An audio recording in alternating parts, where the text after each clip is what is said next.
ജീവിതത്തിൽ പരാജയങ്ങൾ മാത്രം ഏറ്റുവാങ്ങി ഒടുവിൽ തന്റെ 65-ാമത്തെ വയസ്സിൽ ആത്മഹത്യ ചെയ്യാനായി ഒരുങ്ങി നിന്നപ്പോൾ അദ്ദേഹം ഒരു തീരുമാനമെടുത്തു. തന്റെ കയ്യിലുള്ള $99 ഉപയോഗിച്ച് ചിക്കൻ വാങ്ങി അത് ഫ്രൈ ചെയ്ത് വിൽക്കുക.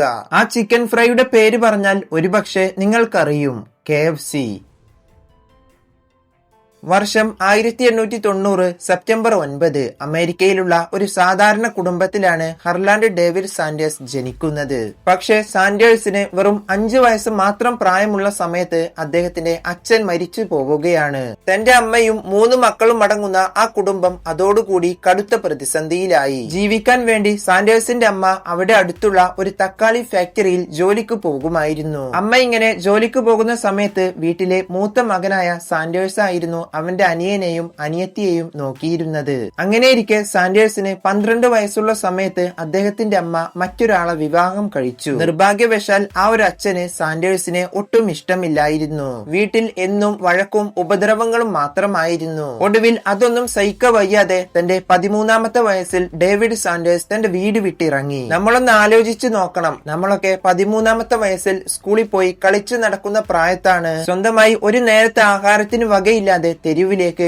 ഡേവിഡ് സാൻഡേഴ്സ് എന്ന ആ 13 വയസ്സുകാരൻ ഇറങ്ങുന്നത്. കടുത്ത ദാരിദ്ര്യം കഷ്ടപ്പാടും കാരണം അദ്ദേഹത്തിന്റെ പഠിത്തം 7-ാം ക്ലാസ്സിൽ വെച്ച് തന്നെ മുടങ്ങി. പിന്നീട് അങ്ങോട്ട് ജീവിക്കാൻ വേണ്ടി കിട്ടുന്ന ജോലികളെല്ലാം പണികളെല്ലാം അദ്ദേഹം ചെയ്യുകയാണ്. പക്ഷേ സങ്കടകരമായ കാര്യം എന്താണെന്നാൽ അദ്ദേഹം തൊടുന്നതെല്ലാം പരാജയമായിരുന്നു. ഒന്നിനു പുറകെ ഒന്നായി എല്ലാ ജോലികളിൽ നിന്നും അദ്ദേഹത്തെ പിരിച്ചുവിടാൻ തുടങ്ങി. അങ്ങനെ തന്റെ 18-ാമത്തെ വയസ്സിലാണ് അദ്ദേഹം ജോസഫിൻ കിങ് എന്നു പേരുള്ള ഒരു സ്ത്രീയെ വിവാഹം കഴിക്കുന്നത്. ഒരു പുതിയ ജീവിതം സ്വപ്നം കണ്ട് എല്ലാം തുടങ്ങിയതാണെങ്കിലും തന്റെ 20-ാമത്തെ വയസ്സിൽ അദ്ദേഹത്തിന്റെ ഭാര്യ അദ്ദേഹത്തെ ഉപേക്ഷിച്ച് പോവുകയാണ്. ഇതോടുകൂടി തന്റെ ദാമ്പത്യ ജീവിതം അവിടെ അവസാനിച്ചു. പിന്നീട് അങ്ങോട്ട് ഏകദേശം 2 വർഷത്തോളം അദ്ദേഹത്തിന്റെ ജീവിതം വളരെ കഷ്ടപ്പാടിലൂടെയായിരുന്നു. ഈ സമയത്താണ് അദ്ദേഹം ജീവിക്കാൻ വേണ്ടി പട്ടിണി കാരണം റെയിൽവേയിൽ കൽക്കരി നിറക്കുന്ന ജോലിക്കായി പോകാൻ ഒരുങ്ങുന്നത്.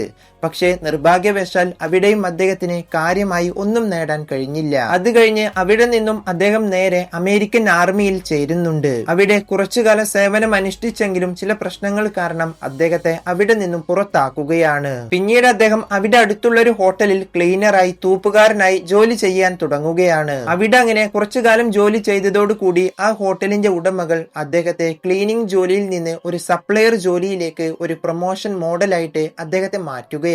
ഈ സമയത്താണ് അദ്ദേഹം ഹോട്ടലിന്റെ അടുക്കളയിൽ പോയി വ്യത്യസ്ത തരം ഡിഷുകൾ പരീക്ഷിക്കുന്നതും പ്രത്യേകിച്ച് ചിക്കനിൽ തന്നെ വ്യത്യസ്ത മസാലക്കൂട്ടുകൾ ഉപയോഗിച്ച് ഫ്രൈകൾ നിർമ്മിക്കുന്നതും. ഈ സമയത്ത് അദ്ദേഹത്തിന്റെ പ്രധാന ഹോബി എന്ന് പറയുന്നത് ഇങ്ങനെ ഭക്ഷണം കുക്ക് ചെയ്യലായിരുന്നു. അങ്ങനെ തന്റെ പാചകത്തോടുള്ള ഇഷ്ടം കാരണം ഹോബി കാരണം വർഷങ്ങൾ വീണ്ടും മുന്നോട്ട് പോയി. അദ്ദേഹത്തിന്റെ ജീവിതം ആ ഹോട്ടലിന്റെ അടുക്കളയിൽ അങ്ങനെ ഒതുങ്ങി നിന്നു. അങ്ങനെ അദ്ദേഹത്തിന് 65 വയസ്സ് തികഞ്ഞ സമയത്ത് ആ ഹോട്ടലിൽ നിന്നും അദ്ദേഹം റിട്ടയർഡ് ആവാനായിട്ട് നിർബന്ധിതരാവുകയാണ്. മറ്റൊരർത്ഥത്തിൽ ഇത് പറയുകയാണെങ്കിൽ ഈ പ്രായമായ 65 വയസ്സ് തികഞ്ഞ ഇദ്ദേഹം ഒരുപക്ഷെ ഇനി വരുന്ന കാലങ്ങളിൽ തങ്ങൾക്കൊരു ബാധ്യതയാകുമോ എന്ന് കരുതി ഹോട്ടൽ ഉടമകൾ തന്നെ അദ്ദേഹത്തെ മനഃപൂർവ്വം ഒഴിവാക്കിയതാകാമെന്നും നമുക്ക് പറയാം. ഈ സമയത്ത് അദ്ദേഹത്തിന്റെ കയ്യിൽ ഉണ്ടായിരുന്നത് ഗവൺമെന്റ് നൽകിയ സോഷ്യൽ സെക്യൂരിറ്റി ചെക്ക് എന്ന് പേരുള്ള ഒരു $99 പണം മാത്രമായിരുന്നു. അങ്ങനെയാണ് സാൻഡേഴ്സ് ഇനി എങ്ങനെ ജീവിക്കും, എന്താണ് ഇനി ചെയ്യുക എന്നറിയാതെ ഒടുവിൽ അദ്ദേഹം ആത്മഹത്യ ചെയ്യാനായി പുറപ്പെടുന്നത്.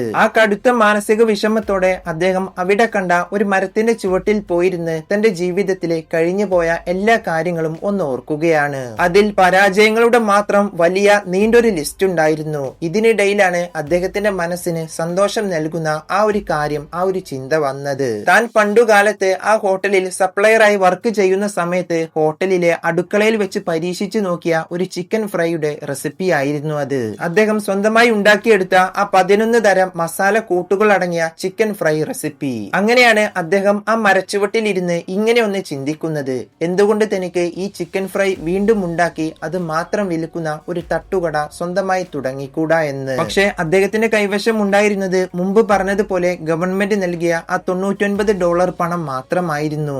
ഇതുകൊണ്ടൊരിക്കലും താൻ ഉദ്ദേശിച്ച പോലെ ഒരു തട്ടുകട തുടങ്ങാൻ കഴിയില്ലെന്ന് അദ്ദേഹത്തിന് അറിയാമായിരുന്നു. ഇതിനായി സാൻഡേഴ്സ് ആ സമയത്ത് മറ്റൊരു വഴി കണ്ടെത്തി. അതായത് താൻ ഇങ്ങനെ നിർമ്മിക്കുന്ന ചിക്കൻ ഫ്രൈ അടുത്തുള്ള ഹോട്ടലുകളിലും റെസ്റ്റോറന്റുകളിലും കൊണ്ടുപോയി വിൽക്കുക എന്നായിരുന്നു അത്. അങ്ങനെ അദ്ദേഹം തന്റെ കൈവശമുള്ള $99 പണം ഉപയോഗിച്ച് മാർക്കറ്റിൽ പോയി ചിക്കനും ആവശ്യമുള്ള മസാലകളെല്ലാം വാങ്ങി ചിക്കൻ ഫ്രൈ ചെയ്യുകയാണ്. അങ്ങനെ ചിക്കൻ ഫ്രൈയും എടുത്ത് തന്റെ കൈവശമുള്ള ഒരു പഴയ കാറിൽ അമേരിക്കയിലെ ഓരോ റെസ്റ്റോറന്റുകളിലും കയറി ഇറങ്ങി. അദ്ദേഹത്തിന്റെ പ്ലാൻ ഇതായിരുന്നു: റെസ്റ്റോറന്റ് ഉടമകൾക്ക് തന്റെ ചിക്കൻ ഫ്രൈ ഫ്രീ ആയിട്ട് ഉണ്ടാക്കി കൊടുക്കുക. അവർക്കത് ഇഷ്ടപ്പെട്ടാൽ അവരുടെ ഹോട്ടലിൽ ഈ ചിക്കൻ ഫ്രൈ വിൽക്കാം. ഇങ്ങനെ വിൽക്കുന്ന ഓരോ ചിക്കനും ചെറിയൊരു തുക കമ്മീഷൻ എന്ന മോഡലിൽ തനിക്ക് നൽകിയാൽ മതി. നമുക്ക് കേൾക്കുമ്പോൾ ഇത് ഒരുപക്ഷെ വളരെ നിസ്സാരമായി തോന്നാം. ഒരു 65 വയസ്സ് പ്രായമായ വയോവൃദ്ധനാണ് ഇതെല്ലാം ചെയ്യുന്നതെന്ന് നമ്മൾ ഓർക്കണം. അങ്ങനെ ഓരോ റെസ്റ്റോറന്റുകളിലും തന്റെ ചിക്കനുമായി അദ്ദേഹം ചെല്ലുന്ന സമയത്ത് റെസ്റ്റോറന്റ് ഉടമകൾ കിളവ,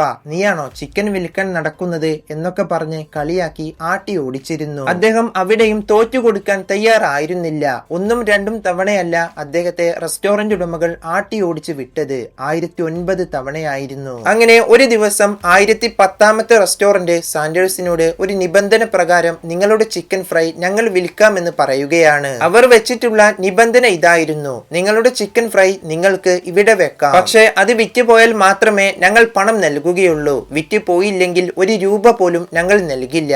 അങ്ങനെ സാൻഡേഴ്സിന് വേറെ വഴിയില്ലാത്തത് കൊണ്ട് അദ്ദേഹം അതിന് സമ്മതിച്ചു. പക്ഷേ ഈ അവസ്ഥയിൽ അദ്ദേഹത്തിന്റെ കൈവശം ഉണ്ടായിരുന്ന മുമ്പ് പറഞ്ഞ ആ $99 പണത്തിൽ നിന്നും അധികവും തീർന്നിട്ടുണ്ടായിരുന്നു. ഈ സമയത്ത് അദ്ദേഹം അറിയുന്ന പല ആളുകളിൽ നിന്നും അദ്ദേഹം $90 വീതം കടം വാങ്ങാൻ തുടങ്ങി. പിന്നീട് പിറ്റേ ദിവസം ഈ പറഞ്ഞ $90 ഉപയോഗിച്ച് അദ്ദേഹം ചിക്കനും ആവശ്യമായ മസാലകളെല്ലാം വാങ്ങി ചിക്കൻ ഫ്രൈ ചെയ്ത് ആ റെസ്റ്റോറന്റിൽ കൊണ്ടുപോയി കൊടുത്തു. വൈകുന്നേരം സമയത്ത് അദ്ദേഹം ആ റെസ്റ്റോറന്റിൽ പോയി അന്ന് വിറ്റ ചിക്കൻ ഫ്രൈയുടെ പണം വാങ്ങുകയും ബാക്കി വന്ന ചിക്കൻ ഫ്രൈ അദ്ദേഹം അവിടെ നിന്നും കൊണ്ടുവന്ന് ആരും കാണാത്തൊരു സ്ഥലത്ത് കുഴിച്ചു മൂടുമായിരുന്നു. അങ്ങനെ ഇത്തരത്തിൽ ദിവസങ്ങൾ മുന്നോട്ട് പോകുന്തോറും ആ റെസ്റ്റോറന്റിലെ ബാക്കി വരുന്ന ചിക്കൻ ഫ്രൈയുടെ അളവ് പതിയെ പതിയെ കുറഞ്ഞു വരാൻ തുടങ്ങി. കാരണം സാൻഡേഴ്സിന്റെ ചിക്കൻ ഫ്രൈ ഒരു തവണ കഴിച്ചവരെല്ലാം ആ രുചിയിൽ വീണു പോയിരുന്നു. ആളുകൾ ആ രുചി തേടി ആ ചിക്കൻ ഫ്രൈ കഴിക്കാനായി വീണ്ടും വീണ്ടും ആ റെസ്റ്റോറന്റിലേക്ക് വരാൻ തുടങ്ങി. അങ്ങനെ ദിവസങ്ങൾ ഇങ്ങനെ മുന്നോട്ട് പോകുന്തോറും പതിയെ പതിയെ സാൻഡേഴ്സിന്റെ ചിക്കൻ ഫ്രൈ അമേരിക്കയുടെ പല ഭാഗത്തും ഫേമസ് ആകാൻ തുടങ്ങി. അവിടെയുള്ള പല വലിയ റെസ്റ്റോറന്റ് ഉടമകളും സാൻഡേഴ്സിനെ തേടി വരാൻ തുടങ്ങി. നിങ്ങളുടെ ചിക്കൻ ഫ്രൈ ഞങ്ങളുടെ ഹോട്ടലിലും വിൽക്കാൻ തരുമോ എന്ന് ചോദിച്ച് അദ്ദേഹത്തെ സമീപിക്കാൻ തുടങ്ങി. അങ്ങനെ തന്റെ ചിക്കൻ ഫ്രൈക്ക് ആവശ്യക്കാർ കൂടിയതോടുകൂടി സാൻഡേഴ്സ് ഇങ്ങനെ ഓരോ ഹോട്ടലിലും കൊണ്ടുപോയി കൊടുക്കുന്ന ആ പരിപാടി നിർത്തിയിട്ട് അദ്ദേഹം മുമ്പ് താൻ സ്വപ്നം കണ്ട പോലെ ചിക്കൻ ഫ്രൈ മാത്രം വിൽക്കാനായിട്ട് ഒരു തട്ടുകട തുടങ്ങാമെന്ന് അദ്ദേഹം തീരുമാനിക്കുകയാണ്. അങ്ങനെ വർഷം 1952 അമേരിക്കയിലെ കെൻഡക്കി ആസ്ഥാനമാക്കിക്കൊണ്ട് അദ്ദേഹത്തിന്റെ ആദ്യത്തെ ചിക്കൻ ഫ്രൈ വിൽക്കുന്ന കട തുറക്കുകയാണ്. അവിടെ നിന്നാണ് നമ്മൾ ഇന്ന് കാണുന്ന KFCയുടെ തുടക്കം എന്ന് പറയുന്നത്. കെൻഡക്കി ഫ്രൈഡ് ചിക്കൻ എന്നാണ് KFCയുടെ മുഴുവൻ പേര്. പിന്നീട് ഒരിക്കലും കേണൽ സാൻഡേഴ്സിന് തന്റെ ജീവിതത്തിലേക്ക് തിരിഞ്ഞു നോക്കേണ്ടി വന്നിട്ടില്ല.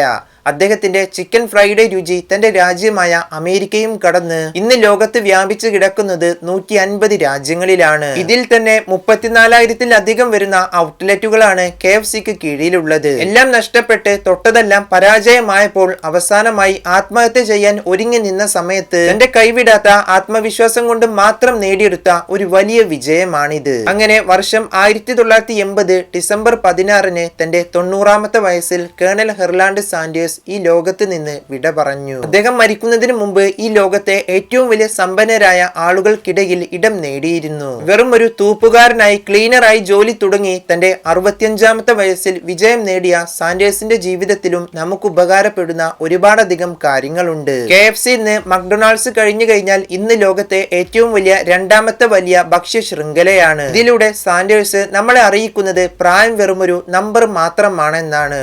ഒരിക്കൽ അദ്ദേഹം ഒരു ഇന്റർവ്യൂ നടത്തുന്നതിനിടെ പറയുകയുണ്ടായി, നിങ്ങൾ ചെയ്യുന്ന ജോലി എത്ര ചെറുതാണെങ്കിലും അതിൽ പൂർണ്ണമായും ശ്രദ്ധിക്കുക. നിങ്ങളാൽ കഴിയുന്ന മികച്ച രീതിയിൽ അതിനെ ചെയ്യുക. എങ്കിൽ മാത്രമേ നിങ്ങൾക്ക് ജീവിതത്തിൽ വലിയ കാര്യങ്ങൾ ചെയ്യാൻ സാധിക്കുകയുള്ളൂ. അപ്പോ നമ്മുടെ ഈ വീഡിയോ ഇവിടെ അവസാനിപ്പിക്കുകയാണ്. KFCയുടെ ഏത് ഔട്ട്ലെറ്റിൽ ചെന്ന് കഴിഞ്ഞാലും അവിടെ വെളുത്ത നിറത്തിലുള്ള സ്യൂട്ടിട്ട് ചിരിച്ചു നിൽക്കുന്ന കേണൽ ഹെർലാൻഡ് സാൻഡേഴ്സിനെ നമുക്ക് കാണാൻ സാധിക്കും. അപ്പോ വീഡിയോ കണ്ടപ്പോൾ നിങ്ങൾക്ക് തോന്നിയ അഭിപ്രായങ്ങളെല്ലാം ഒന്ന് കമന്റ് ചെയ്യുക.